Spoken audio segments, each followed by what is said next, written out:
The bullet that grazed Thomas Lockhart's shoulder in the middle of Main Street wasn't nearly as surprising as the woman who stepped between him and the shooter with nothing but a leather-bound dictionary raised like a shield.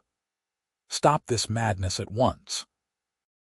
Her voice carried across the dusty thoroughfare of Las Animas, Colorado, cutting through the tension like a preacher's sermon on Sunday morning.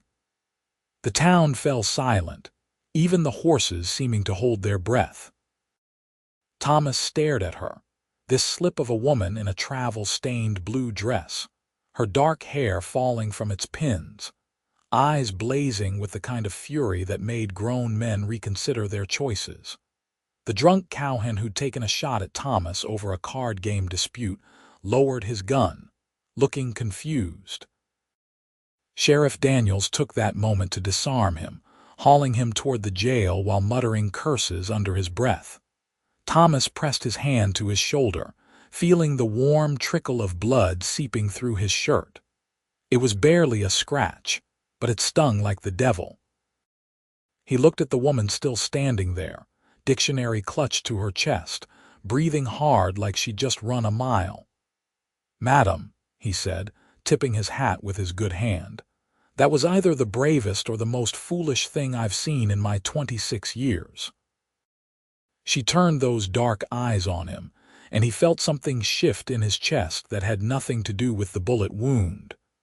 "Books have stopped more violence throughout history than guns ever have, Mr. Lockhart, Thomas Lockhart." He extended his hand, then realized it was the one covered in his own blood. "Apologies, Delilah Carter." She didn't flinch from his bloodied hand, just shifted her dictionary to one arm and shook it firmly. Her grip was stronger than he expected.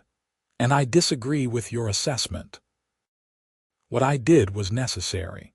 This town has devolved into lawlessness, and someone needs to remind people that civilization still exists, even out here on the frontier." Thomas found himself smiling despite the throbbing in his shoulder. "You're not from around here, Boston." "I arrived on the afternoon stage." She glanced around at the gathered crowd, most of whom were staring at her like she'd sprouted wings. "I'm here to establish a school, a school." Thomas repeated the words like they were in a foreign language. Las Animas had been trying to get a teacher for the better part of 2 years. The town council had advertised as far as St. Louis, but no one wanted to come to a rough mining town in southern Colorado where shootouts were more common than church services. "Madam, did the council tell you what you were getting into?" Her chin lifted. "They told me there were approximately 40 children in need of education, that housing would be provided, and that the salary, while modest, would be paid quarterly. What they failed to mention was that the town appears to have no school building whatsoever." Thomas winced, and not from his shoulder. "About that. The building burned down last spring," a voice called from the crowd. Old Pete, who ran the general store, pushed forward. "Lightning strike. Been meaning to rebuild, but we've had trouble getting the lumber." "Trouble getting lumber? We're in Colorado, surrounded by forests." Delilah's voice had taken on a sharp edge. "Trouble getting it here without it being stolen by bandits," Thomas clarified. "The road from Pueblo has been dangerous lately. Lost 3 shipments in the last 6 months." He watched her face as she processed this information, saw the determination in her eyes harden rather than crumble. She straightened her shoulders and looked directly at him. "Then I suppose we'll have to do something about that, won't we?" "We? You just got shot defending yourself in what I assume was a legitimate grievance. You're still standing, and you haven't once suggested I should go back to Boston. That makes you either very tough or very stupid, and I'm inclined to give you the benefit of the doubt." She surveyed his dusty clothes, the worn but well-maintained gun belt, the way he carried himself. "You're a cowboy, rancher. Got a spread about 5 miles north of town. Run cattle mostly, some horses." Thomas found himself standing straighter under her scrutiny. What exactly are you proposing, Miss Carter? I'm proposing that you help me start this school. Today, I saw a town that desperately needs education, needs structure, needs hope. Those children deserve better than growing up thinking violence solves problems. She paused. And you need that shoulder looked at before you bleed all over Main Street. Thomas glanced down. His shirt was indeed soaked through now. Doc Henderson's office is just down the street. Then let's go. We can discuss the particulars of our partnership while he patches you up. Partnership? Thomas fell into step beside her, amused despite himself. Miss Carter, I don't recall agreeing to anything. Mr. Lockhart, you're going to help me because you're a good man who wants to see this town improve, and because I have a feeling you're exactly the kind of person who can't stand by when someone needs help. She glanced at him sideways. Am I wrong? She wasn't wrong, and they both knew it. Thomas had grown up in Las Animas, watched it grow from a tiny settlement into a bustling town of nearly 500 souls after silver was discovered in the nearby hills. He'd seen good men turn to drink, seen families struggle, seen children running wild in the streets because their parents were too busy trying to survive. A school could change things. Education could give these kids a chance at something better. Doc Henderson took one look at Thomas's shoulder and shook his head. Third gunshot wound this month, Tom. You trying to set a record? Wasn't my fault this time. Some drunk took exception to me winning at cards. You should know better than to take money from Jim Harper's crew. Doc cleaned the wound with whiskey, making Thomas hiss through his teeth. This'll need stitches. Delilah stood nearby, watching with clinical interest rather than the squeamishness Thomas expected. You've treated many gunshot wounds, doctor. Too many, miss. This town attracts trouble like honey attracts flies. He threaded a needle. You're the new teacher. I am, Delilah Carter. Good luck to you. Last 3 teachers we had didn't make it past a month. This is going to hurt, Tom. The needle pierced his skin and Thomas gritted his teeth. Delilah moved closer, and to his surprise, she took his other hand in hers. Talk to me about your ranch, she said. Distract yourself. Her hand was warm, her palm slightly calloused, not the soft hands of a pampered Eastern lady then. Thomas focused on that instead of the needle. Got about 200 head of cattle, 30 horses. My pa started the ranch in '58, right after the territory opened up. He died 3 years back, left it to me. Your mother died when I was young, fever. The words came easier with her hand in his. It's just me now. Got a few hired hands who help with roundups and such, but mostly I manage on my own. That must be lonely. It's honest work. The land doesn't lie to you. Cattle don't shoot at you over card games. He managed a smile. Present company accepted. Doc Henderson tied off the final stitch. Keep it clean, change the bandage daily. No heavy lifting for a week. Doc, I'm a rancher. Everything I do is heavy lifting. Then you're going to have a sore shoulder. He turned to Delilah. Keep an eye on him, miss. He's got a habit of not following medical advice. I'll do my best, though I suspect Mr. Lockhart isn't the type to accept supervision well. But she was still holding his hand, and Thomas found he didn't want her to let go. They left the doctor's office as the sun began its descent toward the mountains, painting the sky in shades of orange and gold. The town had settled down after the excitement, people going about their business. Thomas could feel eyes on them, though. Word spread fast in Las Animas, and by tomorrow morning, everyone would know that the new teacher had stepped in front of a bullet for Tom Lockhart. Where are they putting you up? He asked. The boarding house, I believe. Mrs. Patterson's establishment. Thomas nodded. Mary Patterson runs a respectable place. You'll be comfortable there. He hesitated. Miss Carter, about this school. Yes, I meant what I said earlier. This town needs it. Those kids need it. And if you're serious about staying, about seeing this through, then I'm serious about helping." He met her eyes. "But you need to understand what you're up against. This isn't Boston. People out here are hard because life is hard. They're not going to appreciate some Eastern lady telling them how to raise their children."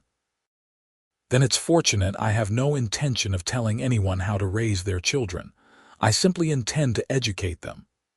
She stopped walking, forcing him to stop as well. "Mr. Lockhart, I didn't come all the way to Colorado on a whim. I came because I believe education can change lives. I've seen what ignorance does to people, how it traps them in cycles of poverty and violence. These children deserve a chance to be more than what circumstance has given them." The passion in her voice stirred something in Thomas's chest. He'd never met anyone quite like her, this fierce woman who wielded books like weapons and didn't back down from danger. "All right then. Tomorrow morning, you and I are going to take stock of what we need: building materials, supplies, furniture. Then we're going to figure out how to get it all here without losing it to bandits. And how do you propose we do that? I have a few ideas. But first, let me buy you supper. You've had a long journey and you probably haven't eaten since morning." Delilah considered this, then nodded. "I accept, but only if you tell me everything about this town. The good, the bad, and the ugly. That's going to take more than one meal, Miss Carter. Then I suppose we'll have to make this a regular arrangement, Mr. Lockhart." They ate at the Silver Spur, the only decent restaurant in town, and Thomas found himself talking more than he had in months. He told her about the silver mine that kept Las Animas alive, about the tensions between the miners and the ranchers over water rights.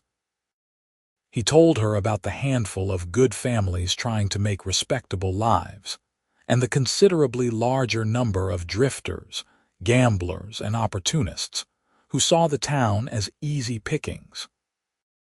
He told her about the children, some of whom were wild as mustangs, others who worked alongside their parents in conditions that would make Eastern reformers weep. Delilah listened to all of it, asking sharp questions, her mind clearly cataloging information and forming plans.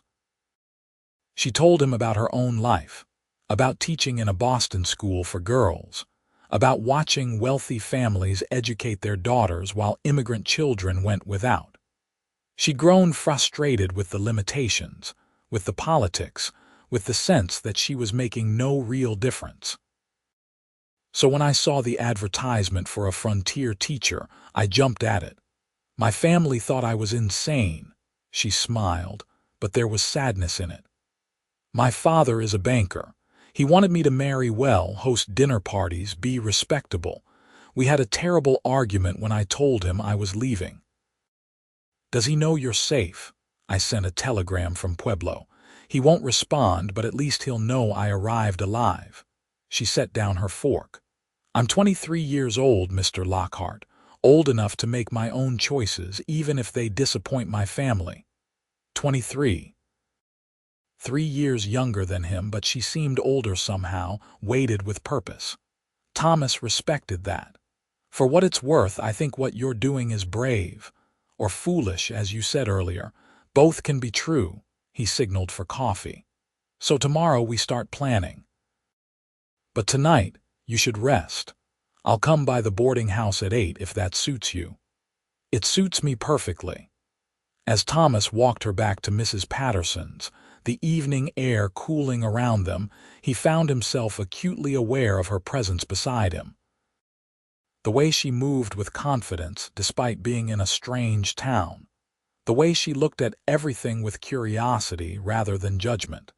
The way she'd stood in front of a bullet without hesitation. Delilah Carter was unlike any woman he'd ever met, and he was beginning to realize that helping her start this school was going to change his life in ways he couldn't yet imagine. Mrs. Patterson met them at the door, a stout woman with keen eyes that didn't miss much. "So you're the teacher. Heard you caused quite a stir on Main Street." I simply prevented unnecessary violence, Mrs. Patterson, and made an enemy of Jim Harper's crew in the process. Those boys don't forget." She looked at Thomas. "You going to keep an eye on her, Tom?" "Yes, madam." "Good. Come inside, Miss Carter. I've got your room ready, and there's hot water if you want to wash up." Delilah turned to Thomas. "Thank you for today, for everything. 8 o'clock tomorrow," he reminded her. "I'll be ready." He tipped his hat and headed back toward his horse, very aware that he was smiling like a fool. His shoulder throbbed, his shirt was ruined, and he'd just committed himself to a project that would likely consume all his spare time for months. But as he rode back to his ranch under the rising stars, Thomas couldn't remember the last time he'd felt this alive. The next morning arrived with the crisp clarity that only a Colorado spring could provide. Thomas rode into town early, his shoulders stiff but manageable. He'd spent half the night thinking about lumber shipments and supply routes, the other half thinking about dark eyes and determined voices. He told himself the school was what mattered, that helping the community was his real motivation. He almost believed it. Delilah was waiting on the boarding house porch when he arrived, looking fresh and professional in a green dress that brought out the color in her cheeks. She carried a leather satchel and had her hair pinned up in a severe bun that somehow made her look more formidable rather than less. "Good morning, Mr. Lockhart. Your shoulder, sore but functional, ready to see the site of your future school. Lead the way." The burned remains of the old schoolhouse sat on the eastern edge of town, near enough to be convenient but far enough to be away from the saloons and gambling halls. It had been a modest building, maybe 20 by 30 feet, with a small attached room that had served as teachers' quarters. Now it was just a blackened foundation and some charred timbers. Delilah walked the perimeter slowly, her expression thoughtful. "The location is good, close to the residential areas, away from the worst of the town's vices. The foundation is still solid, mostly. Would need some work, but it's usable." Thomas kicked at a piece of charred wood. "Building itself would need to be bigger this time. 40 students won't fit in a space this small." "No, they won't. And we'll need proper desks, a blackboard, books, slates, chalk, maps." She was making notes in a small book she'd produced from her satchel. "The town council promised funding. Do you know how much?" "About $300 last I heard, plus whatever materials they can scrounge locally." Delilah's expression suggested this was considerably less than she'd hoped. "That's not nearly enough for everything we need." "No, it's not, but it's a start." Thomas leaned against a surviving fence post. "Here's what I'm thinking. We can get the timber from Jackson's mill up in the mountains. He's fair with his prices and owes me a favor. The problem is getting it here safely. The bandits who have been hitting shipments are getting bolder. So we need protection. More than that, we need to stop them entirely. Can't build a school if we're constantly replacing stolen materials."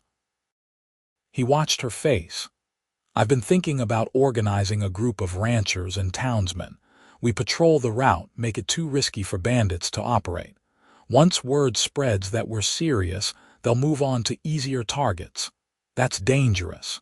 Everything out here is dangerous, Miss Carter. But it's necessary." She met his eyes, and he saw the calculation there, the weighing of risks against rewards. "What do you need from me?" "I need you to convince the town council to back this plan. They trust a schoolteacher more than they trust a rancher who got shot in the street yesterday. I need you to make them understand that education and security go hand in hand. When's the next council meeting?" "Tonight, actually. They meet every Wednesday at 7. Then we'll be there." She closed her notebook. "What else?" "We need to start recruiting students. Let families know that school will be opening as soon as we get the building up. Get them invested in the idea." Thomas pushed off from the fence post. "And we need to figure out where you're going to teach in the meantime." "In the meantime?" Building's going to take at least 6 weeks, probably closer to 8. You're here now, the kids need teaching now. So we find a temporary space and get started." He grinned at her surprised expression. "You didn't think I was going to let you sit idle, did you?" "I hadn't thought that far ahead, honestly." "Well, start thinking. Because tomorrow you're going to meet your students and they're going to eat you alive if you're not prepared." Delilah's eyes flashed. "Mr. Lockhart, I've taught in schools where students carried knives and the rats outnumbered the textbooks. I think I can handle a few frontier children. These aren't Boston Street urchins. These are kids who can shoot, ride, and fight better than most grown men back east. They don't have much respect for book learning and they're going to test you every chance they get. Then I'll simply have to earn their respect." She turned back toward town. "Now, show me every available building in Las Animas. We need a classroom." They spent the rest of the morning walking through town, examining empty store fronts, unused storage rooms, even the back room of the church. Nothing was quite right. Too small, too dirty, too far from where most families lived. Thomas watched Delilah's frustration grow with each rejected space, admiring her refusal to settle for anything less than acceptable. "What about the old meeting hall?" Mrs. Patterson suggested when they stopped by for lunch. "The one on 2nd Street that the Odd Fellows used to use." "That building's been empty for 2 years, Thomas said. "Roof probably leaks. Then fix the roof. At least it's big enough." The older woman set plates of fried chicken in front of them, and it's already got benches from when they used to hold meetings there. Delilah perked up. "Could we see it?" The old meeting hall was dusty and neglected, but Mrs. Patterson was right about the size. The main room could easily hold 40 children, and there was a smaller side room that could serve as storage for supplies. The roof did indeed leak in several places, but nothing that couldn't be patched. Windows were intact, floor was solid, and the benches, while rough, were functional. "It's perfect," Delilah said, turning in a slow circle. "We'd need to clean it thoroughly, fix the roof, get a proper blackboard installed, but this could work. This could absolutely work." "I'll talk to the owner about renting it," Thomas said. "Probably get it for cheap given the condition. And I'll organize a cleaning party. Surely there are some women in town who'd be willing to help get this ready."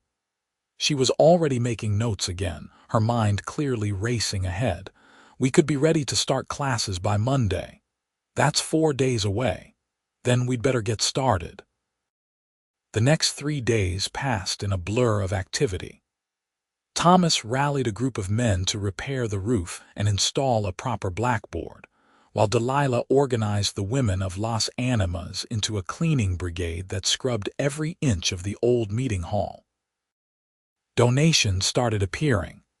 A battered globe from the general store, some old books from families who no longer needed them, a collection of slates from a merchant in Pueblo who'd heard about the new school. Thomas found himself spending every spare moment helping Delilah, fixing this, carrying that, riding out to distant ranches to spread word about the school's opening. He told himself it was civic duty. He ignored the way his heart jumped every time she smiled at him, the way he found excuses to stand close to her, the way her presence had become the best part of his day. The town council meeting Wednesday night went better than expected. Thomas presented his plan for securing the supply route, and Delilah spoke eloquently about the importance of protecting both materials and the future of Las Animas' children. The council voted to authorize funds for organizing patrols and agreed to purchase additional supplies for the school. Several council members even volunteered to ride in the patrols themselves. "You're good at that," Thomas told her as they walked back to the boarding house afterward. "Speaking to people, making them believe in something." "I believe in it myself. That makes it easier." She looked up at the stars scattered across the black sky. This is really happening, isn't it? I'm really going to teach here. Monday morning, 8 o'clock sharp. Think you're ready? I don't know. Ask me Monday afternoon. She paused at the boarding house steps. Thomas, I want to thank you. You've done so much to help, and I know you have your own work to attend to. It was the first time she'd called him by his first name, and he liked the sound of it on her lips. Delilah, I haven't felt this useful in a long time. This town needed something to rally around, something bigger than just surviving. You gave us that. We gave them that. This is as much your doing as mine. They stood there in the lamplight, close enough that Thomas could have reached out and taken her hand. He wanted to. God, he wanted to. But it was too soon, too complicated, and she had enough to worry about without him adding romance to the mix. Get some rest, he said instead. Big day tomorrow. We're going out to recruit students. We are. Someone needs to introduce you to the families, and it might as well be me. I know everyone within 20 miles of here. He tipped his hat. I'll be here at 8. You're always here at 8. Is that a complaint? Not at all. Her smile was soft, genuine. Good night, Thomas. Good night, Delilah. He forced himself to walk away, very aware that he was in serious trouble. He'd known this woman for less than a week, but she'd already become essential to him in ways he didn't quite understand. The smart thing would be to step back, let her focus on the school, maintain some professional distance. But Thomas had never been particularly good at doing the smart thing. The next morning they rode out together, Thomas on his bay gelding and Delilah on a gentle mare borrowed from the livery. She sat a horse better than he'd expected, comfortable in the saddle despite her Eastern upbringing. They visited 5 families that day, scattered across the rangeland surrounding Las Animas. At each stop, Thomas made introductions while Delilah explained her vision for the school. She spoke to rough miners and struggling ranchers with the same respect and enthusiasm, never talking down to anyone, always listening to their concerns. She promised to work around harvest schedules, to be flexible with attendance when family needs demanded it, to teach practical skills alongside reading and arithmetic. By the end of the day, they'd enrolled 23 students, ranging from 6-year-old twin boys to a 16-year-old girl who'd never learned to read. Delilah was exhausted but jubilant as they rode back toward town in the fading light. 23. That's more than half our projected enrollment already. She'd lost the severe bun hours ago, her hair falling in loose waves around her shoulders. Thomas tried not to notice how beautiful she looked with her face flushed from sun and wind. If we get even half that many from town families, we'll have a full classroom. You did well today. People responded to you. Thomas guided his horse around a rocky patch. They see you're sincere, that you're not here to judge or change them, just to teach their children. Is that so wrong? Wanting to teach, out here sometimes, people get defensive when they think you're implying they are ignorant, but you didn't do that. You respected them. He glanced at her. Not everyone would have. These are good people trying to make lives in a hard place. Their children deserve every opportunity to succeed, whether that means reading Shakespeare or learning to calculate fair prices at market. She shifted in her saddle. I won't lie to you, Thomas. Part of me is terrified. What if I fail them? What if I can't reach these children, can't give them what they need? You will, though. You're not the kind of person who accepts failure. How can you be so sure? You barely know me.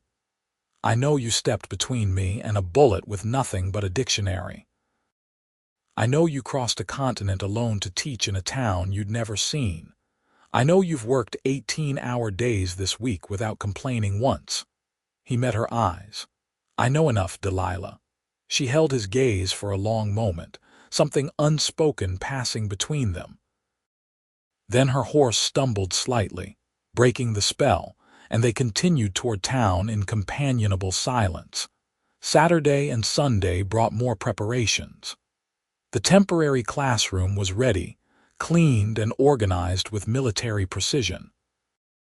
Delilah had arranged the benches in rows, set up a small desk for herself, and used what few books they'd collected to create a modest library corner.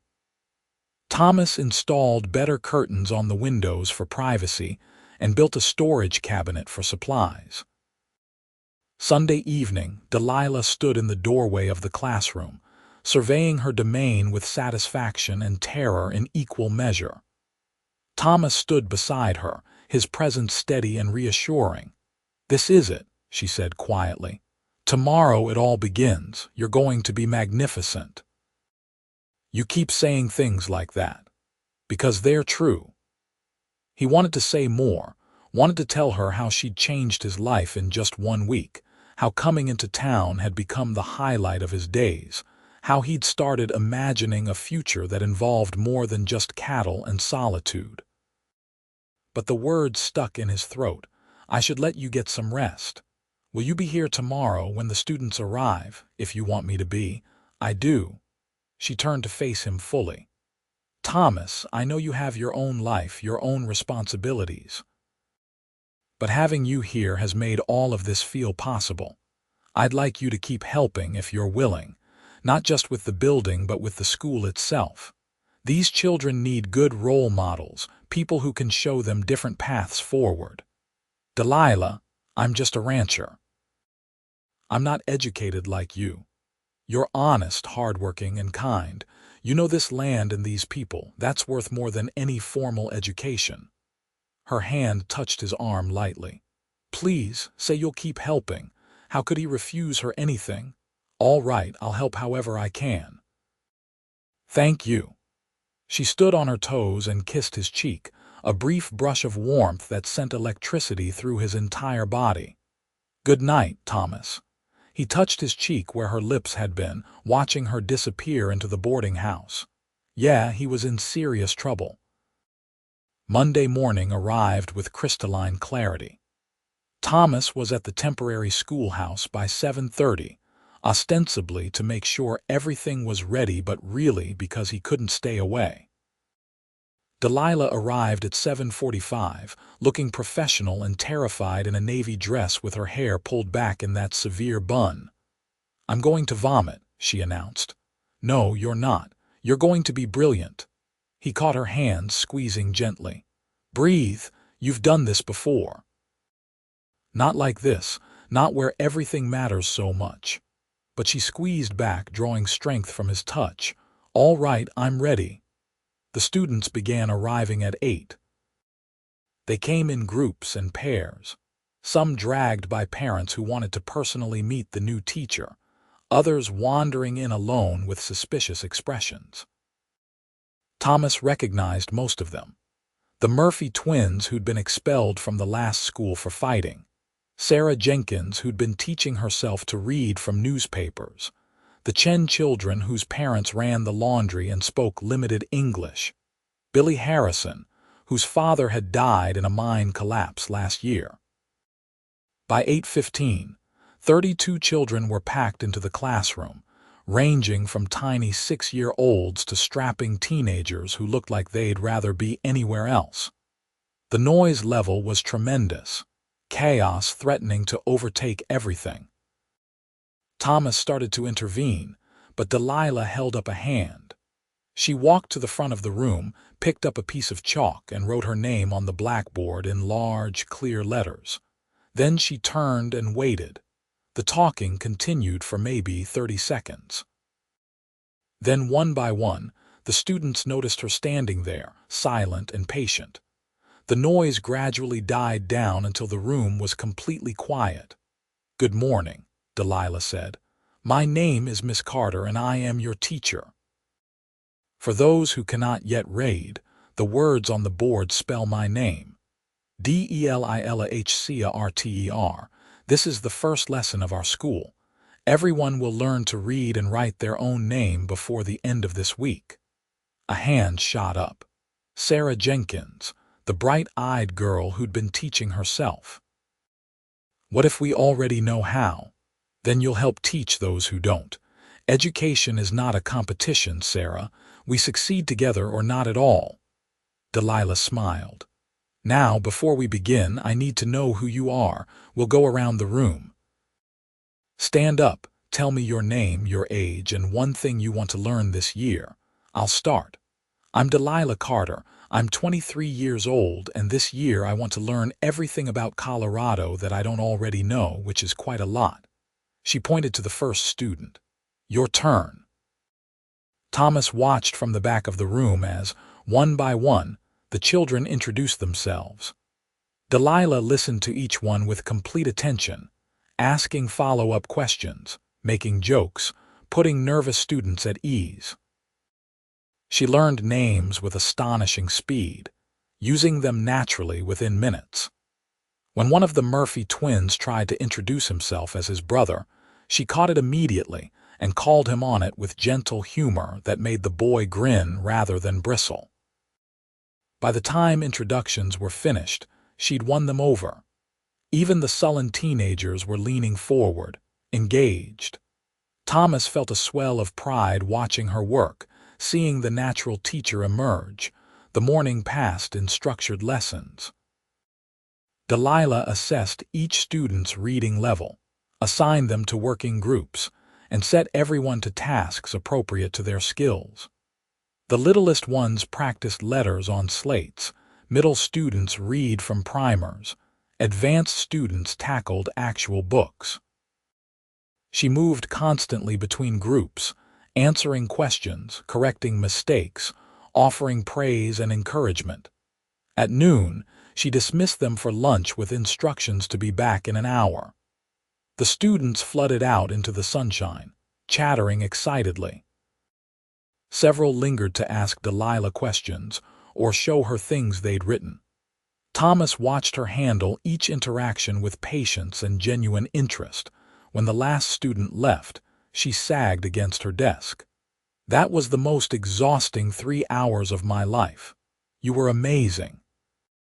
"I was terrified. Did you see how big some of those boys are? That Jensen boy is at least 17, probably bigger than you." She pushed hair out of her face. "But they listened. They actually listened and tried. Because you treated them like they matter, like their goals and dreams matter." Thomas crossed to her, wanting to pull her into his arms but settling for squeezing her shoulder instead. "You did exactly what you said you would. You gave them hope." She covered his hand with hers, the gesture becoming familiar. "Stay for the afternoon session. I'm teaching history and arithmetic. Wouldn't miss it." The afternoon was equally successful. Delilah taught history by telling stories that made events come alive, taught arithmetic by framing problems in terms the students understood, calculating board feet for building projects, figuring cattle prices, measuring land. The students remained engaged, asking questions, participating eagerly. When she finally dismissed them at 3 o'clock, Thomas expected her to collapse. Instead, she stood at the door saying goodbye to each student individually, offering words of praise and encouragement. Several parents who'd come to collect children stopped to thank her, clearly relieved their kids had enjoyed the experience. Finally, they were alone. Delilah locked the door and leaned against it, eyes closed. "I think I'm going to sleep for a week." "You earned it." That was teaching at its finest. It was one day, ask me how I feel after a month. But she was smiling. "Thank you for being here. It helped knowing you had my back. Always." The word came out more intense than he'd intended, laden with meaning. Their eyes met, and Thomas felt the air between them charge with electricity. He took a step closer. "Delilah, I need to tell you something." "Yes, this week has been. You've been." He struggled for words that wouldn't sound insane. "I'm glad you came to Los Animas. I'm glad you stepped in front of that bullet, as crazy as that sounds. I'm glad I got to help you with the school. I'm glad, too." She moved closer, close enough that he could smell the chalk dust and soap scent of her. "Thomas, I'm going to be very forward now in a way that's probably entirely inappropriate. I like you. More than I should after only a week, and I think you might like me too." His heart hammered against his ribs. "I do. Very much." "Then I'd like permission to continue liking you, and to see where this might lead, once I'm settled and the school is established and we have time to properly court." Her cheeks flushed pink. "Unless I'm being presumptuous, in which case please forget I said anything." Thomas laughed, relief and joy flooding through him. "Delilah Carter, you are the least presumptuous person I've ever met. Yes, absolutely yes." He caught her hands in his. "I'd be honored to court you properly when you're ready." "Good." She squeezed his hands. "Now take me to dinner before I expire from hunger and exhaustion." They ate at the Silver Spur again, becoming a familiar sight to the townspeople who were already beginning to talk about the rancher and the teacher. Thomas didn't care. Let them talk. He'd found something precious and rare, and he wasn't about to let propriety or gossip interfere. Over the next 2 weeks, a pattern developed.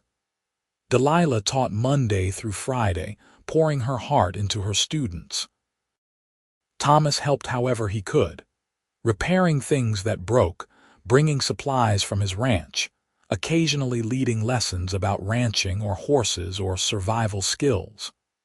They ate dinner together most evenings, talking about everything and nothing, learning each other's stories and dreams. On Saturdays, Thomas organized patrols of the mountain road, working with other ranchers and townsmen to secure the route for supply shipments. They encountered the bandits twice, both times driving them off without serious bloodshed. Word spread that the route to Las Animas was no longer easy pickings, and attacks stopped entirely. With the road secure, lumber and supplies began arriving. Thomas worked with a construction crew to start building the permanent schoolhouse, a larger structure with 2 classrooms and proper living quarters for Delilah. The foundation went up quickly, then the framing. By the end of May, the building was taking real shape. Delilah's school flourished. Attendance grew as word spread about the quality of education and the teachers' dedication. Students who'd been skeptical became advocates, bringing friends and siblings. The Chen children began serving as translators, helping their parents communicate better with the community. Sarah Jenkins was reading at a 10th grade level and helping teach younger students. Even the Murphy twins settled down and started learning. On a Friday afternoon in early June, Thomas arrived at the temporary schoolhouse to find Delilah sitting at her desk with tears streaming down her face. He was across the room in seconds, panic flooding him. "What's wrong? What happened?" She held up a letter, laughing through her tears. "Billy Harrison, the boy whose father died. He wrote this to his mother." She read aloud, her voice shaking. "Dear Ma, Miss Carter taught me to write so I can tell you things now. I want to say thank you for sending me to school even though we need money. I'm learning so much. I'm going to make you proud. I love you, Billy." Thomas felt his own eyes sting. "That's beautiful." His mother brought it to show me. She was crying too. She said this was the first time Billy's really smiled since his father died, that learning has given him purpose. Delilah wiped her eyes. "This is why I came here, these moments, these children finding their voices." He pulled her up from her chair and into his arms, propriety be damned. She came willingly, resting her head against his chest. "You're changing lives, Delilah, one student at a time. We're changing lives, you and me together." She looked up at him and Thomas couldn't help himself. He kissed her. It was gentle, tentative, a question more than a statement. She answered by rising on her toes and kissing him back, her hands sliding up to his shoulders. The kiss deepened, weeks of growing attraction and affection pouring into it. When they finally broke apart, both were breathing hard. "That was improper," Delilah whispered. "Very." Thomas rested his forehead against hers. Should I apologize? Don't you dare. I've been wanting you to do that for weeks. Weeks. It's only been a month since you arrived. Exactly. She smiled. Thomas Lockhart, I'm falling in love with you, just so you know. His heart felt like it might burst. Delilah Carter, I'm already in love with you. Have been since you stepped in front of that bullet with a dictionary. That's ridiculous. Completely ridiculous. And completely true. They kissed again, slower this time, savoring it.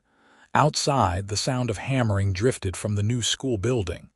Inside, two people who'd found each other against all odds held tight to something precious and new. That evening, Thomas took Delilah to see the progress on the new schoolhouse. The walls were up now, the roof nearly complete. They walked through the space, Delilah pointing out where she wanted desks arranged, where the blackboards would go, how she'd organize the library she was building from donated books.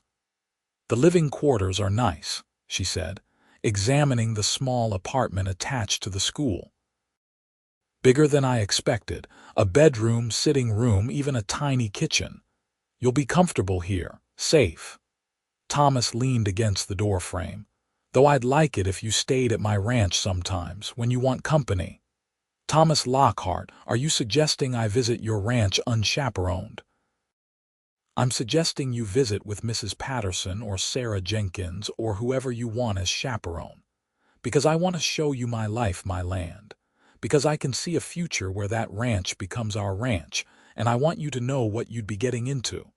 Delilah's eyes widened. Thomas, are you? Not yet, not officially, but I want you to know my intentions are serious, Delilah. I'm courting you with the goal of marriage if you'll have me. He took her hands. I know it's fast, I know we should probably wait longer, but out here on the frontier, life moves quick. And I'm too old and too honest to play games. I love you. I want to build a life with you.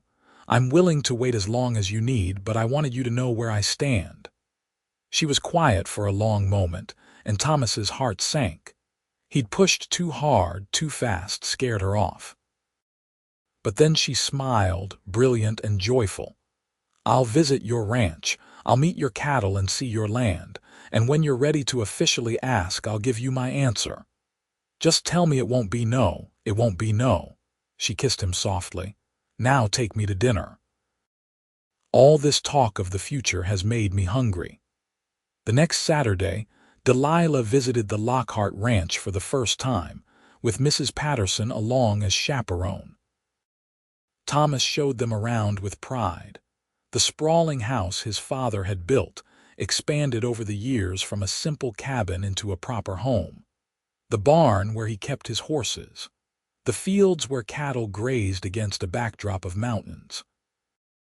The creek that ran through the property, providing water year-round. Mrs. Patterson occupied herself in the kitchen making coffee while Thomas walked Delilah to the creek. They sat on the bank, watching water tumble over rocks, the sound peaceful and eternal. It's beautiful here, Delilah said. I can see why you love it. It's home, the only one I've ever really known. Thomas picked up a smooth stone, turning it in his fingers. It gets lonely, though, working all day with no one to talk to but cattle and horses, coming home to an empty house every night. You could hire more hands, have people around. Hands aren't family, aren't a partner. He looked at her.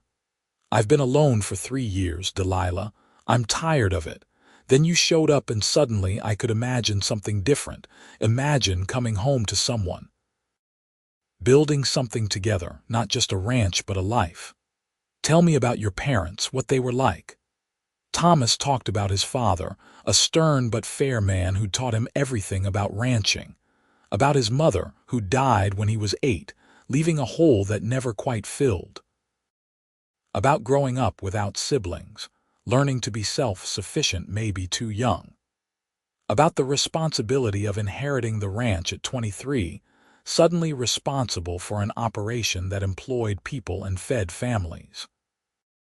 Delilah listened with the same complete attention she gave her students, asking questions. drawing out details. Then she told him more about her own family. The banker father who valued appearances over substance, the society mother who'd trained her daughter for a life Delilah didn't want, the younger brother who'd understood her need to escape. About the suffocating expectations of Boston society, the sense of being trapped in a life someone else had designed. "So you ran away," Thomas said. "I ran toward something, toward purpose and meaning, toward a life I could be proud of." She leaned her head on his shoulder. "Toward you, though I didn't know it at the time. I'm glad you did, even if it meant getting shot at." She laughed. "That seems like a lifetime ago now, doesn't it? So much has happened in 6 weeks. 6 weeks." That's all it had been since Delilah Carter stepped off that stage and into his life. 6 weeks that felt like a lifetime, like everything before had just been waiting for this to begin. "Marry me," Thomas said suddenly. "I know I said I'd wait, but I'm asking now. Marry me, Delilah. Be my wife, my partner. Build this life with me." She sat up, eyes wide. "Thomas, I love you. I know my own heart, and I know it's sure. If you need time, I understand. But I couldn't wait another day without asking."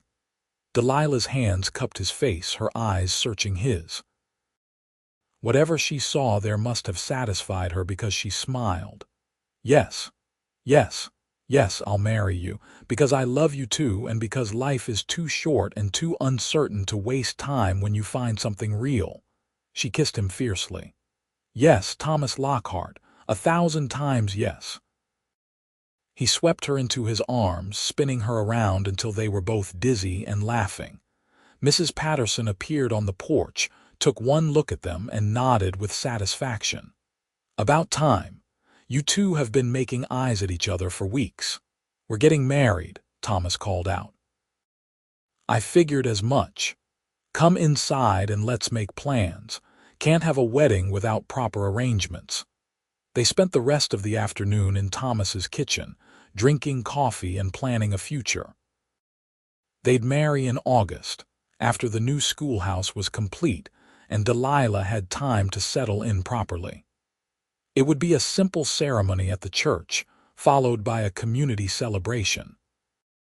Delilah would continue teaching, Thomas would continue ranching, and they'd build a life together that honored both their passions. "My father will be furious," Delilah said, but she was smiling. "His daughter, married to a cowboy in Colorado." "Rancher," Thomas corrected. "And if he can't see what an incredible woman his daughter is, that's his loss. I'll write to him anyway, invite him to the wedding. He won't come, but at least he'll know." She laced her fingers through Thomas's. "My mother might come, though. She always was braver than she let on." The weeks that followed passed in a blur of preparation. The new schoolhouse was completed in early July, a beautiful building with tall windows and plenty of space. Delilah moved her classes in, and Thomas helped her organize the new space exactly as she'd envisioned it. The students loved it, their pride evident in how carefully they treated the furniture and supplies. Delilah's apartment became a home with Thomas's help. He built her bookshelves, hung curtains, installed a better stove for cooking. They spent evenings there after school, carefully chaperoned by whoever was available, talking and planning and falling deeper in love. The town threw them an engagement party in late July, half of Las Animas showing up to celebrate. Sheriff Daniels gave a toast about how it took a good woman to tame a wild rancher. Mrs. Patterson cried happy tears and hugged them both. The students presented Delilah with a hand-sewn quilt, each square embroidered with something they'd learned in school. "You've become part of this community," Thomas told her as they danced under the stars. "Not just the teacher, but one of us. That's rare. It's because they let me in, because you let me in." She rested her head on his chest. "I never imagined finding this, Thomas. Love and purpose and belonging all at once. Neither did I. Now I can't imagine life without it." 2 days before the wedding, Delilah's mother arrived on the afternoon stage, a thin woman with kind eyes and her daughter's determined chin. "I told your father he was a fool," she announced, hugging Delilah tight. "I'm not missing my daughter's wedding for anything." "Mother, you came." Delilah was crying. "I didn't think you would. I wasn't about to let you face this alone, even if you did run away to the wilderness." She turned to Thomas, assessing him with one sharp look. "You're the rancher." "Yes, madam, Thomas Lockhart." He extended his hand. She shook it firmly. "You love my daughter more than anything." "Good. She deserves that." She softened slightly. "She also deserves happiness, and from her letters, it's clear you give her that. I may not understand why she had to come all the way to Colorado, but I'm glad she found you." The wedding took place on a perfect August morning, the sky brilliant blue and endless. Delilah wore a simple ivory dress her mother had brought from Boston, altered to fit the frontier life she'd chosen. Thomas wore his best suit, cleaned up and nervous as hell. They stood before Reverend Mitchell in the small church, surrounded by the entire town and all of Delilah's students. "Do you, Thomas James Lockhart, take this woman to be your lawfully wedded wife?" "I do." His voice was steady, sure. "Do you, Delilah Ann Carter, take this man to be your lawfully wedded husband?" "I do." "By the power vested in me by the territory of Colorado, I now pronounce you husband and wife. Thomas, you may kiss your bride." He did, thoroughly, to the cheers and applause of everyone present. When they broke apart, both were grinning like fools. The celebration afterward lasted into the evening. There was food and music and dancing, the whole town turning out to wish them well. The students performed a play they'd written about education and frontier life, making Delilah cry. Thomas's fellow ranchers gave them a set of fine horses. Mrs. Patterson presented them with a complete set of china, declaring every proper household needed good dishes. As the sun set, Thomas and Delilah slipped away to his ranch, now their ranch. They stood on the porch watching the last light fade from the sky, holding hands and savoring the first moments of married life. "Mrs. Lockhart," Thomas said, trying out the name. "I like the sound of that." Delilah leaned into him. "Though I'll still be Miss Carter to my students. Of course. Wouldn't have it any other way." He turned her to face him. "Happy, blissfully, you, never been happier in my life." They went inside then to begin their life together in earnest. Thomas carried Delilah across the threshold, both laughing at the tradition, and closed the door on the world outside. The months that followed were an adjustment, learning to share space and make decisions together. Delilah continued teaching, her school growing to 45 students by October. Thomas managed the ranch with help from hired hands, but he made sure to be in town often, helping at the school and courting his wife all over again now that they were married. They fell into routines and rituals. Sunday dinners at the ranch with Mrs. Patterson and Delilah's students who'd become like family. Evening walks around town, talking about the day. Saturdays working together, Thomas helping with school projects while Delilah learned ranch management. The balance worked, each supporting the other's passions while building something together. In November, Delilah announced she was pregnant. Thomas swept her up despite her protests, dizzy with joy. "A baby. We're having a baby. In June, if the doctor is right." She was radiant, glowing with happiness. "Are you ready to be a father?" "Absolutely not. But I'm going to do it anyway, and I'm going to be the best damn father Colorado has ever seen." He kissed her. "We're building a family, Delilah, our own family." She cried then, happy tears she blamed on the pregnancy. But Thomas understood. They'd both come from broken or distant families, both felt that absence. Now they were creating something new, something whole. The school year continued with Delilah teaching until April, when her pregnancy became too uncomfortable to manage a classroom full of energetic children. Sarah Jenkins, now 15 and college-bound thanks to Delilah's tutoring, stepped in as temporary teacher with Delilah supervising and planning lessons from home. Thomas hovered constantly, worried about Delilah's health, driving her slightly crazy with his attention. She finally banned him from the house one afternoon, ordering him to go check the cattle before she lost her mind. "I'm pregnant, not dying," she said, exasperated but fond. "Go do ranch things. I'll still be here when you get back." He went, but only after making her promise to rest and stay off her feet. She waved him away with a laugh and immediately went back to grading papers. Their son was born on a hot June evening, arriving quickly and with a lusty cry that suggested he'd inherited his parents' stubbornness. Thomas held him with shaking hands, marveling at the tiny perfect human they'd created. "What should we name him?" Delilah asked, exhausted but beaming. "James, after my father, if that's all right with you. James Lockhart. It's perfect."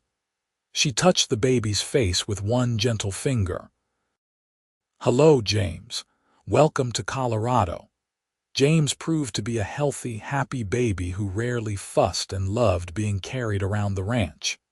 Thomas took him everywhere, showing him cattle and horses while narrating everything like James could understand. Delilah watched them together with overflowing heart, seeing her husband become the father she'd always known he could be. When James was 3 months old, Delilah returned to teaching part-time, bringing the baby to school with her. The students were enchanted, taking turns holding him and helping care for him. James became the unofficial school mascot, gurgling happily in his basket while his mother taught. By 1880, Las Animas had transformed. The school was thriving, enrollment over 60 students with talks of hiring a second teacher. The town had grown steadier, more family-oriented as education took root and children found purpose beyond survival. Crime had dropped significantly, the rough element moving on to easier targets. Thomas expanded the ranch, hiring more hands and diversifying into horse breeding. He worked closely with Delilah on community improvement projects, using their combined influence to push for better roads, a proper library, and town ordinances that protected children and families. They became leaders in Las Animas, though neither sought the position. People simply trusted them, respected them, turned to them for advice and mediation. They used that influence carefully, always pushing for education, improvement, and justice. On their second wedding anniversary, Delilah announced she was pregnant again. Thomas was overjoyed, already dreaming of giving James a sibling.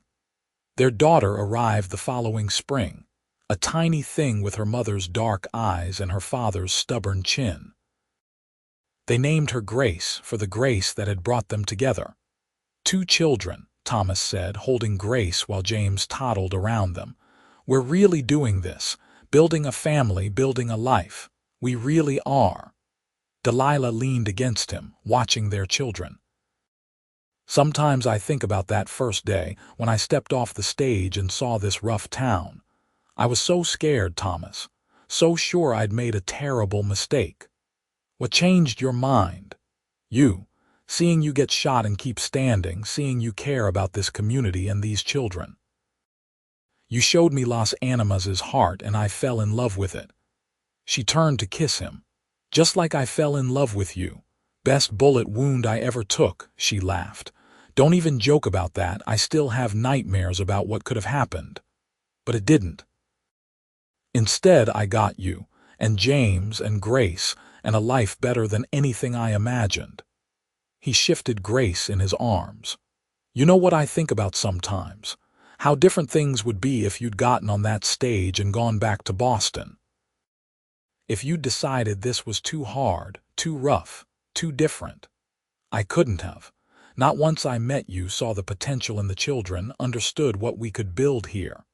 She watched James try to climb onto Thomas's lap. "This is where I was meant to be. With you, building this life, teaching these children. You've taught me too, about patience and hope and believing in people's better natures." Thomas helped James up, now juggling both children. "Before you came, I was just going through the motions. Working the ranch because it was what I knew, not because I felt passion for it. You reminded me there's more to life than just surviving. And you taught me that home isn't a place, it's people. It's showing up every day for what matters. It's building something that lasts." Delilah stood, reaching for Grace. "Come on, let's get these two fed and down for naps." As they moved through the house together, each carrying a child, Thomas felt the weight of contentment settle over him. This was what mattered. This family, this life, this love they'd built from nothing. The years flowed forward, marked by the steady rhythm of seasons and growth. James and Grace grew into bright, curious children who spent mornings in their mother's classroom and afternoons exploring the ranch with their father. Delilah's school continued to expand, eventually requiring 2 additional teachers to handle the enrollment. She became known throughout southern Colorado as an educational pioneer, other towns writing to ask her advice on starting their own schools. Thomas's ranch prospered, becoming one of the most successful operations in the region. But he never forgot the community that had supported him, regularly donating cattle for town events and employing men who needed fresh starts.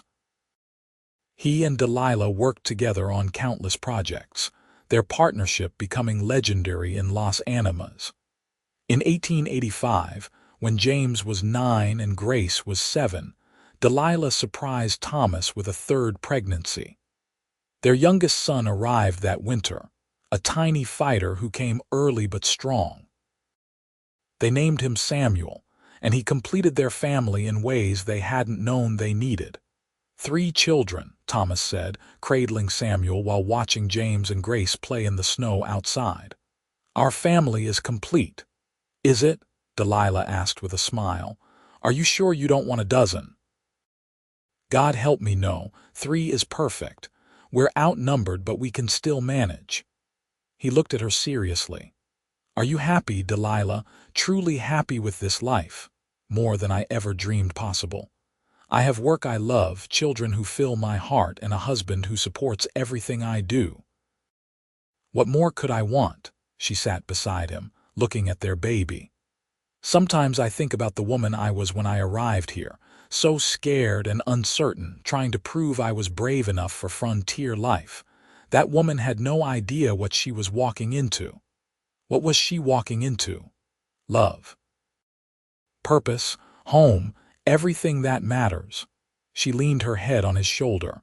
"I came here to start a school, Thomas, but you taught me the greatest lesson." "What lesson is that?" "That education isn't just about books and letters. It's about showing up for each other, building community, believing in people's potential to grow and change. You taught me that through your actions every single day. The way you helped me when you had no reason to, the way you invested in those children, the way you believed this town could be better." She looked up at him. "You taught me that love is the greatest teacher of all." Thomas felt his throat tighten with emotion. "Delilah Carter Lockhart, you're going to make me cry in front of my children. They should see their father cry, shows them emotions are healthy." But she was crying too, happy tears neither bothered to hide. "I love you, Thomas. Thank you for building this life with me. Thank you for stepping in front of that bullet with a dictionary. Best worst day of my life." They sat together as snow fell outside, their baby sleeping peacefully, their other children's laughter drifting through the windows. It was a perfect moment, the kind that defines a life. Not dramatic or flashy, just real and true and full of love. The school year of 1887 marked a major milestone when Sarah Jenkins, Delilah's first and brightest student, returned to Los Animas with a teaching degree from Denver. She took over as head teacher, allowing Delilah to step back and focus more on curriculum development and running the growing educational network she'd helped establish across southern Colorado. "You did it," Thomas told her at Sarah's welcome home celebration. "You trained your replacement. That's the mark of a great teacher. Sarah did the work herself. I just pointed her in the right direction." But Delilah was glowing with pride. "She's going to do wonderful things for this town, Thomas, even more than I did. Don't sell yourself short. You started this, built the foundation. Everything that comes after stands on what you created." By 1890, Las Animas had transformed completely from the rough mining town Thomas had grown up in. The school system was robust, with 3 full-time teachers and over 100 students. The town had a proper library, thanks largely to Delilah's fundraising efforts. Crime was minimal, families were thriving, and children who grew up with education were going on to college, to careers, to lives their parents couldn't have imagined. Thomas and Delilah stood at the dedication of a new library building, watching the community they'd helped shape celebrate this achievement. James was 14 now, tall and serious, already talking about studying law. Grace was 12, brilliant and passionate about becoming a doctor despite everyone telling her girls didn't do such things. Samuel was 5, a wild child who loved horses and declared he'd be a rancher like his father. "We did good work here," Thomas said quietly. "We did." Delilah squeezed his hand. "And it's not done yet. There's still so much to improve, so many children who need help." Always the teacher, thinking about what's next. Always the rancher, focused on steady growth. She smiled at him. "We make a good team, Thomas Lockhart. The best team." He pulled her close, not caring who saw. After 12 years of marriage, the entire town was used to their affection. "I love you, Delilah, more now than the day we married. I love you too. Always." Their children ran up then, dragging them toward the library for the ribbon-cutting ceremony. Thomas let himself be pulled along, Delilah's hand in his, surrounded by family and community. He thought back to that day in 1878, when a bullet grazed his shoulder and a fierce woman stepped between him and danger with nothing but a dictionary and determination. He thought she was crazy then. Now he knew she was brave. Brave enough to come to a frontier town alone. Brave enough to demand better for children no one else fought for. Brave enough to believe in a love that developed fast but ran deep. Brave enough to build a life that mattered. That night, after the children were asleep and the house was quiet, Thomas and Delilah sat on their porch watching stars spread across the Colorado sky. The same stars that had witnessed their first meeting, their first kiss, the births of their children, all the moments that made up their life together. "You have any regrets?" Thomas asked. "About leaving Boston, about choosing this life?" "Not a single one. This is where I was meant to be." Delilah laced her fingers through his. "You're who I was meant to find. Even if finding me meant getting shot at, even then." She kissed him softly. "Especially then. Because that moment showed me who you were, a man who stood up for what's right, who protected the weak, who tried to do better." "That's the man I fell in love with, Thomas. That's the man I'll love until my dying day. That's the woman I'll love until mine. The one who stepped in front of danger without hesitation, who saw potential where others saw problems, who built something beautiful from nothing." He pulled her close. "We're going to grow old together, Delilah. Watch our children have children, see this community continue to thrive. And every day I'm going to wake up grateful I got shot that day in Las Animas." She laughed, the sound carrying across the prairie. "Only you would be grateful for a gunshot wound." "Worth it for you. Everything was worth it for you." They sat together as night deepened, two people who'd found each other against odds and built something lasting, a family, a community, a love that would endure through all the years ahead. The frontier was taming, becoming civilized, but some things remained wild and free. The land, the sky, and the love between two people who dared to believe in each other. The children grew as children do. James went east to study law at Harvard, making both his parents proud despite the distance. He returned in 1895 with a law degree and a passion for frontier justice, setting up practice in Las Animas and fighting for the rights of miners and small ranchers against big corporate interests. Grace fulfilled her dream of becoming a doctor, studying in Chicago and returning in 1897 to open Las Animas's first proper medical clinic. She worked alongside old Doc Henderson until he retired, then carried on his legacy of caring for everyone regardless of ability to pay. Samuel stayed close to the land, taking over more of the ranch operations as Thomas aged. He married a local girl in 1900, giving Thomas and Delilah their first grandchild, a squalling baby boy they named Thomas in honor of his grandfather. "We're grandparents now," Thomas said, holding his namesake with the same wonder he'd felt holding his own children. "When did we get so old? Speak for yourself. I'm timeless." But Delilah was showing her age now too, silver threads in her dark hair, lines around her eyes from years of smiling.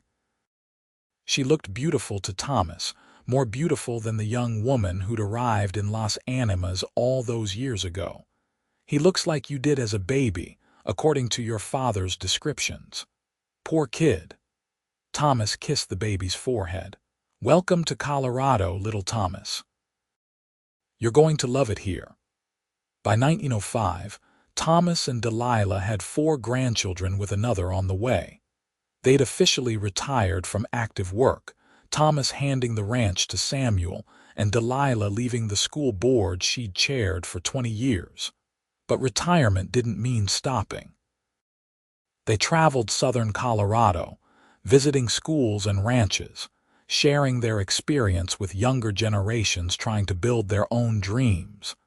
They told the story often, usually together, finishing each other's sentences after nearly 30 years of marriage. The story of how a cowboy and a librarian built a school and fell in love doing it. How they'd transformed a rough mining town into a community that valued education and family. How they'd raised 3 children who went on to serve their community in different ways. How love and purpose could turn a chance encounter into a lifetime of meaning. "Tell us again how you met," their grandchildren would beg, and Thomas and Delilah would smile at each other and tell the tale one more time. The bullet, the dictionary, the fierce determination of a woman from Boston who refused to accept that frontier children deserved less than Eastern ones. The rancher who believed in her vision and helped make it real. The school that started in a burned-out foundation and grew into something extraordinary. On their 30th wedding anniversary in 1908, the town of Las Animas threw them a massive celebration. The entire community turned out, including dozens of former students who'd gone on to successful lives across the West. Speaker after speaker stood up to talk about how Thomas and Delilah had changed Las Animas, had given children hope and opportunity, had shown that education and hard work could transform lives. Sarah Jenkins, now principal of the 3-school system Las Animas boasted, gave the final speech. "Everything we have, everything we've built in this town, stands on the foundation these 2 people created. Miss Carter came here with nothing but determination and a satchel full of books. Mr. Lockhart had every reason to stay focused on his own life, his own success. Instead, they chose to invest in community, in children, in each other. They showed us all that the greatest lessons aren't taught in classrooms. They're taught through actions, through sacrifice, through showing up every day to do what's right. Thomas and Delilah stood together on the stage, hands clasped, as the community they'd helped build cheered for them. Thomas leaned close to whisper in Delilah's ear, 30 years, best years of my life, mine too, every single day of them. That night, alone in their bedroom at the ranch house, they lay together talking about the past and future, about children and grandchildren, about the school system that now served over 300 students, about the town that had grown from rough outpost to respectable community, about all they'd built together, brick by brick, lesson by lesson, year by year. "You remember what you said to me that day at the library dedication?" Delilah asked. "About me teaching you lessons. I remember. About showing up, building community, believing in people. You taught me just as much. About courage, about trusting yourself, about not letting fear stop you from doing what's right." She turned to face him in the darkness. "We taught each other, Thomas. That's what made this work. Neither one of us knew all the answers, but together we figured it out." "Together." He kissed her softly. "That's always been our secret, hasn't it? Not trying to do everything alone, but building something bigger by working as partners. Partners in love, partners in purpose, the best kind of partnership." She rested her head on his chest, listening to his heartbeat, steady and strong after all these years. "I love you, Thomas Lockhart. Thank you for 30 years of adventure, challenge, love, and growth. Thank you for stepping in front of that bullet, for staying when you could have left, for building this life with me." He held her close, grateful for every moment. "Here's to 30 more years." 30 more, she agreed. "Though we'll probably need naps." He laughed, the sound rumbling through his chest. "Probably lots of naps and more grandchildren to spoil." "Definitely more grandchildren. Grace says she's expecting twins." "Twins? Good Lord." But he was grinning. "Our family keeps growing. That's what families do. They grow, they change, they evolve, just like communities, just like dreams." Delilah yawned. "But right now, this old teacher needs sleep. This old rancher does too." They settled into comfortable silence, two people who'd found each other against odds and built something beautiful.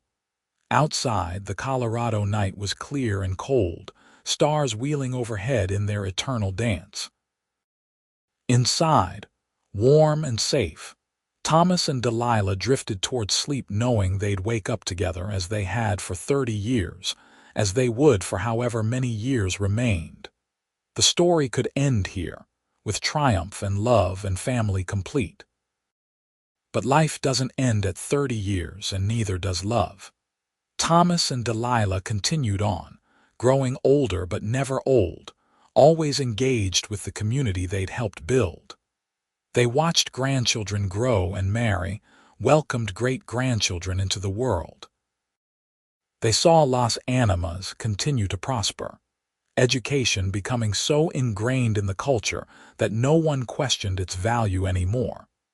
In 1915, at the age of 62, Delilah published a book about frontier education, drawing on her experiences building the Las Animas school system.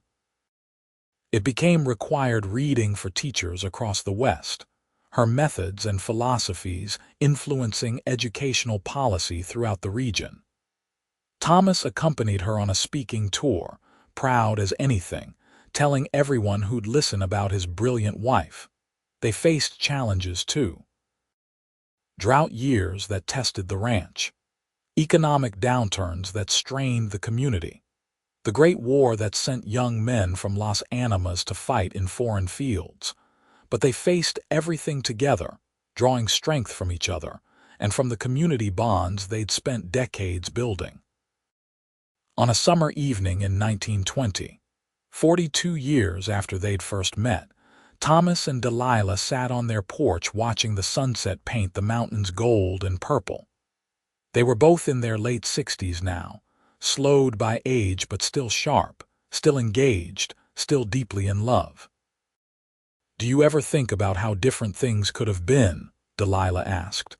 If I'd gotten back on that stage, if you hadn't helped me with the school sometimes, but not often.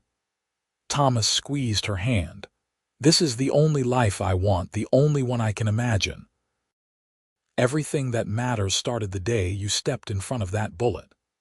Everything that matters started when you chose to help instead of walking away. You didn't have to, Thomas. You could have wished me luck and gone back to your ranch, left me to figure it out alone. I couldn't have done that. Something in me recognized something in you even that first day. A kindred spirit, maybe, someone who cared about more than just themselves. He turned to look at her fully. You changed my life, Delilah. Made it bigger and better and more meaningful than it ever could have been without you. We changed each other's lives. That's what love does. It expands us, challenges us, makes us become better versions of ourselves. She smiled. You know what the greatest lesson was? The one you really taught me. Tell me. That courage isn't the absence of fear. It's choosing to act despite fear. That love isn't easy or safe, but it's always worth it. That building something meaningful requires patience, persistence, and partnership. She leaned into him. You taught me those lessons not through words, but through actions. Every single day of our life together. That's the greatest education anyone could receive. Thomas felt tears prick his eyes. After all these years, she could still move him to tears with her words. And you taught me that one person really can make a difference. That education changes lives. That believing in people's potential helps them become extraordinary. He kissed her temple. We did good work, you and I, the best work. Not just the school or the ranch, but the life we built, the family we raised, the love we shared. She looked out at the land they'd called home for over 4 decades. This is everything I never knew I wanted, Thomas. Everything I didn't know I needed. Me too. You were the missing piece I didn't know was missing. They sat together as stars began emerging in the darkening sky. 2 people who defied odds and expectations to build something lasting. The frontier was gone now, replaced by civilization and progress. But some things remained unchanged. The mountains standing eternal, the sky stretching infinite, and the love between 2 people who dared to believe in each other and in the power of education to transform lives. Their story became legend in Las Animas, told and retold to new generations. The tale of Miss Carter, who stepped in front of a bullet with a dictionary, and Mr. Lockhart, who helped her build a school and won her heart in the process. Children grew up hearing about them, inspired by their dedication to education and community. The schools they'd founded continued to thrive, generation after generation of students passing through their doors, each one benefiting from the foundation 2 people had laid long ago. Thomas and Delilah lived to see their diamond anniversary, 60 years of marriage celebrated by a town that had grown into a small city. They were frail by then, moving slowly, but their minds remained sharp, and their love remained strong. They'd outlived many of their contemporaries, but they had children, grandchildren, and great-grandchildren surrounding them with love and care. 60 years, Thomas said on their anniversary morning, holding Delilah's weathered hand in his own. Never thought I'd be lucky enough to get 60 years with anyone. Lucky, I'd say we earned it. But she was smiling. Through work and compromise and choosing each other every single day. True enough. Still feels like luck, though, finding you building this life.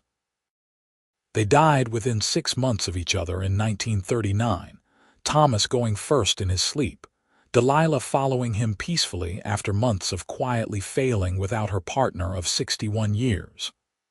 The town mourned them both, recognition that an era had ended. But their legacy lived on in the schools that bore their names, in the students they'd taught and influenced, in the community values they'd helped establish. At Delilah's funeral, James stood up to speak about his parents. He was 74 himself now, white-haired and distinguished, but his voice was strong as he addressed the overflow crowd. My mother and father were ordinary people who did extraordinary things, not through grand gestures or dramatic moments, but through showing up every day to do what was right. They taught us all that education matters, that community matters, that love matters. They showed us that one person can make a difference, and two people working together can change the world. He paused, looking at the casket holding his mother's body, soon to be buried beside his father. But perhaps their greatest lesson was this, that the most important thing we can do in life is teach, not just in classrooms but through our actions and choices. My father taught me about integrity and hard work. My mother taught me about compassion and justice. Together, they taught me about love and partnership and building something bigger than yourself. He looked out at the crowd, seeing former students now in their 70s and 80s, seeing current students from the schools his parents had founded, seeing generations of families they'd touched. They're gone now, but their lessons live on in all of us. In the education we value, the communities we build, the love we share. That's immortality. Not living forever, but creating something that does. The entire town turned out for the burial, watching as Thomas and Delilah were laid to rest side by side in the Los Animas cemetery. Their graves overlooking the town they'd helped build and the schools that bore their legacy. A simple marker bore their names and the inscription they'd chosen themselves. Partners in life, partners in love, partners in service, they taught us all. Years passed, decades passed. The schools continued to thrive. The town continued to grow. But every graduating class heard the story of Miss Carter and Mr. Lockhart, the librarian and the cowboy who built a frontier school and fell in love doing it. Students wrote essays about them, drew pictures of them, performed plays about their lives. They became part of the town's mythology, the founding story that defined what Los Animas valued and believed. And on quiet evenings, when the Colorado sky blazed with sunset colors, old-timers would sit on porches and tell the tale one more time. About the day a bullet grazed a rancher's shoulder, and a fierce woman stepped between him and danger with nothing but a dictionary and determination. About how that moment sparked a love story that lasted 61 years and changed a town forever. About how two people working together can create ripples that spread across generations. The story always ended the same way, with Delilah's words from that library dedication so many years ago. "You taught me the greatest lesson." And then the storyteller would pause, smile, and add the rest of it, the part that made listeners' eyes mist over. The lesson that love is the greatest teacher of all.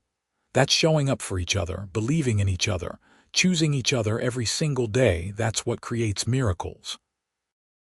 Not dramatic gestures, but steady, constant, faithful love. And somewhere in the Colorado night, under stars that had witnessed it all, two spirits rested together, their work complete, their love eternal, their legacy secure. They'd come from different worlds, the cowboy and the librarian, but they'd built a world together that was better than either could have created alone. They'd educated generations, built a community, raised a family, and loved each other through it all. That was their story. That was their gift. That was their lesson, the greatest one of all, forever teaching anyone who took the time to listen.